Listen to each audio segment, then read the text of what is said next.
Hello, I'm Charlotte and this is Desperately Seeking Charlotte.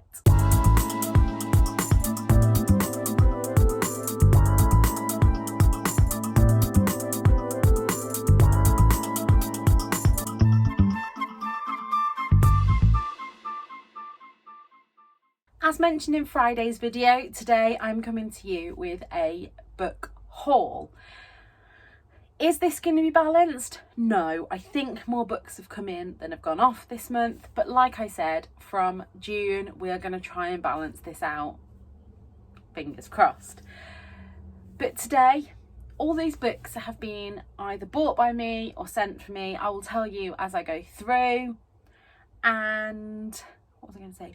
Some of these may have been included in vlogs. I don't remember. So I'm just going through all of them and hope that I haven't mentioned them before.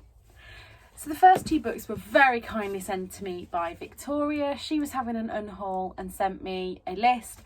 Now I think that I was being really restrained because I only asked her for 2 books, and the first of these, If I Had Your Face, is one that I've already read. In fact, I buddy read it with Victoria, but as you will have seen in my unhaul, I had a big trade paperback and I preferred her copy, so when I saw that she was unhauling it, I had to take that.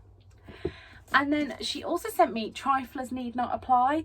I have seen this all over BookTube and it's a little bit maybe like a historical sweet pea, maybe. So yeah, thought when she was unhauling that I'd give it a go. As you know, I don't normally take in hardbacks, but wanted to read it. So I'm sorry if the angle has changed a little bit. I had to go and do something, but I am back now and back onto the stack of books that have very kindly been sent to me by publishers over the past couple of months. The first of these being Abby Jimenez's Part of Your World. Now, I was a little bit reluctant to say yes to this one because I heard Aoife from Words of Clover, not Aoife from Words of Clover, the other Aoife from Pretty Purple Polka Dots, talking about how much she hated the friend zone and her reasonings for hating the friend zone. I would have hated it too. However, all I had to read for this one is that Alexis is an ER doctor and her family are surgeons and want her to be a surgeon, and I was like, sold. Grey's Anatomy vibes is like, what's the word they use, like a moth to the flame for me. You know, I'm just drawn in. I kind of think that it's like Prince and Pauper vibes because she meets Daniel, who's a carpenter, and she's not sure how to bring him into her life. But yeah, looking forward to reading that one. Then I have Sorry I Missed You by Lorraine Brown. Now I think that the release date for this has been pushed back to September, so I probably won't pick that up till August time. However, it says they might live only a few metres away from each other, but their worlds couldn't be further apart. Plus, opposites don't really attract, do they? And as you'll be able to tell from this stack, I am on a real romance kick at the moment. Like, I don't know what's got into me. I can barely pick up a thriller. I just want all the romance. So, looking forward to reading that. I then have the second First Impressions by Sally Thorne, and I said yes to this because I hated The Hating Game. I know that sounds really silly, but a lot of people have told me that if they loved The Hating Game, they didn't like this, and vice versa. And the other thing that drew me into this is that it is set in a luxury retirement village, and you know me, anything with pensioners, I am all for it. There's another book coming later which is along the same vibes as this.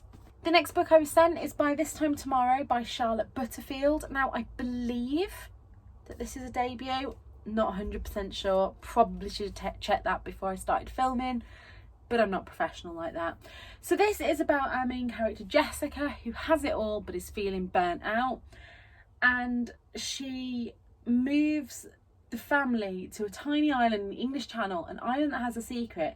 It can take you back in time to relive any day in your past to have another go at doing it right. And this is another one of my buzzwords, like time travel-y kind of books.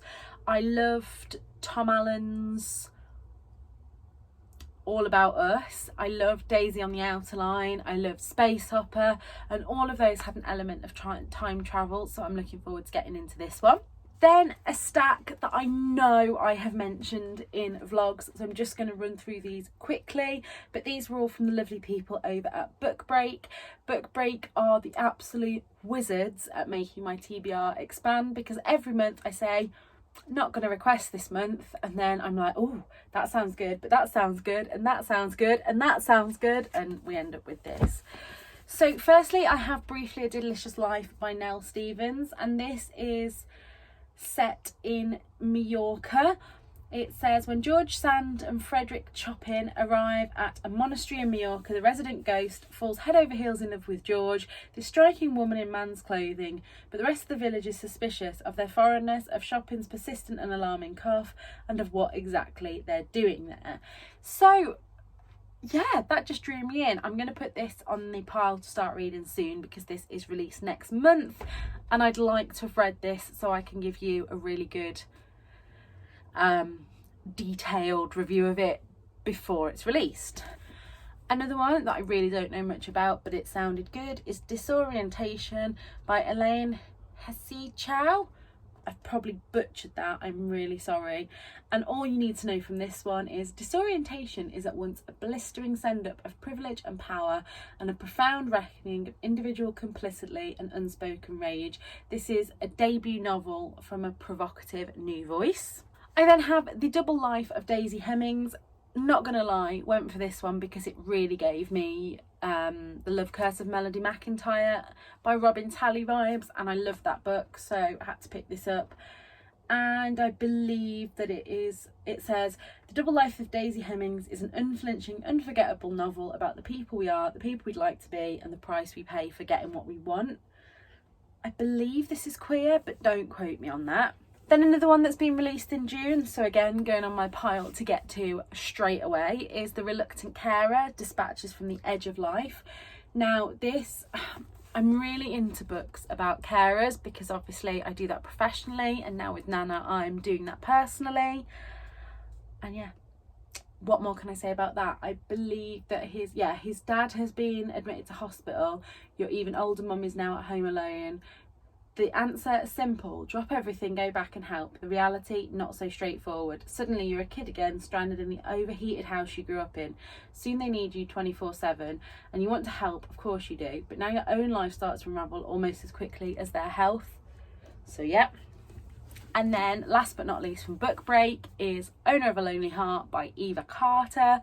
Have I mentioned enough how much I loved How to Save a Life? In fact, you can see that I have my proof copy here, and then straight above it I have my paperback that I pre-ordered because I loved it so much.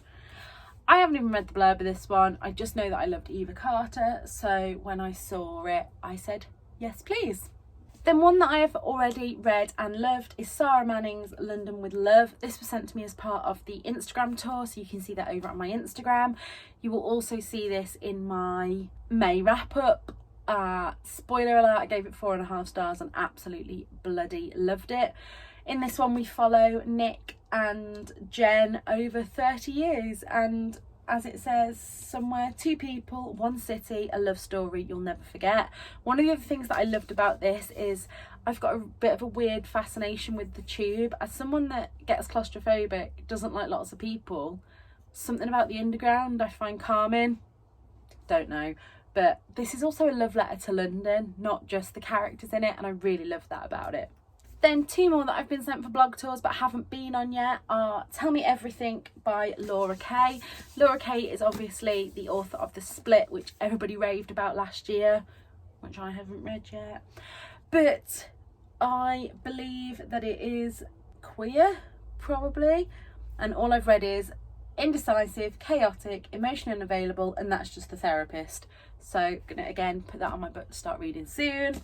And last but not least from publishers is Nora Goes Off Script by Annabelle Monaghan, and I believe that this is a debut. Doesn't say anywhere, but it's been blurbed by Beth O'Leary, Rosie Welsh, Lizzie Dent, and it says Nora's life is about to get a rewrite, and Nora is a screenwriter for romances, and that's all I needed to know.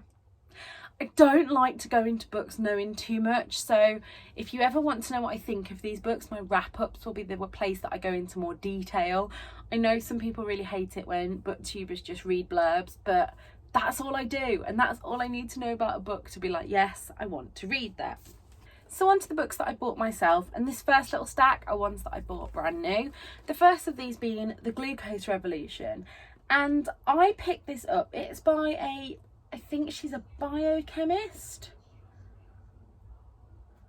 Yeah, I think the author's a biochemist, and it's all about how to kind of eat your meals in a specific order to stop glucose spikes, and it's meant to be good for people with PCOS. Yeah, I was a bit skeptical about this one until my friend Ellie over on Instagram started talking about how brilliant it was, and I thought I would give it a go. Then two that I pre-ordered Emily Henry's Book Lovers, because I loved Beach Read, but I still haven't read her next book, but I pre-ordered it, and I forgot that I'd pre-ordered it, and it arrived.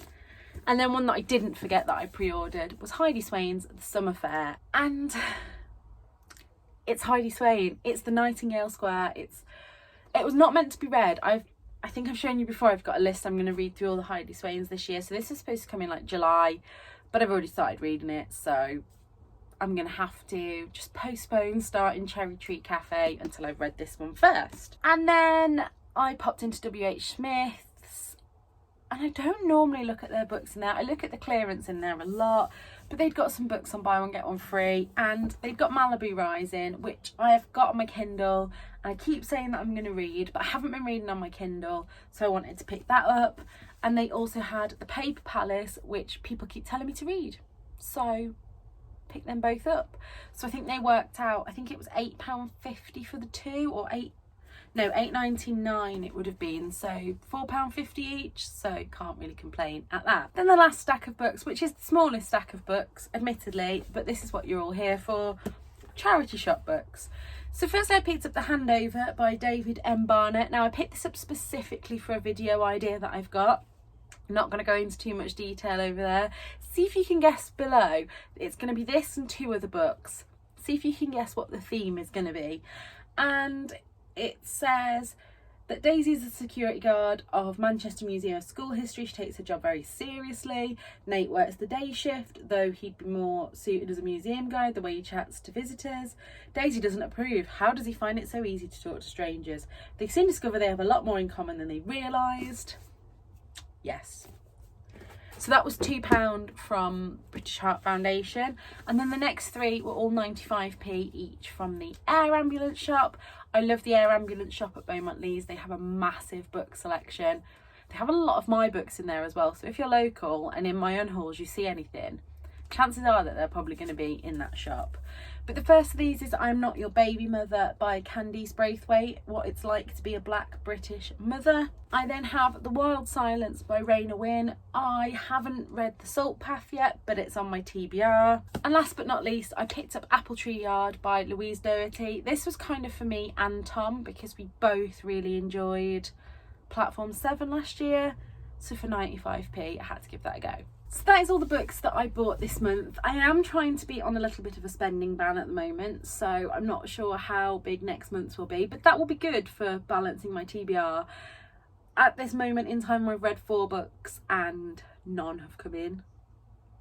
So that's good. We're up 4 at the moment. So that is everything. If you would like to subscribe and leave me a comment below, that would be great. And until next time, look after yourselves. Bye.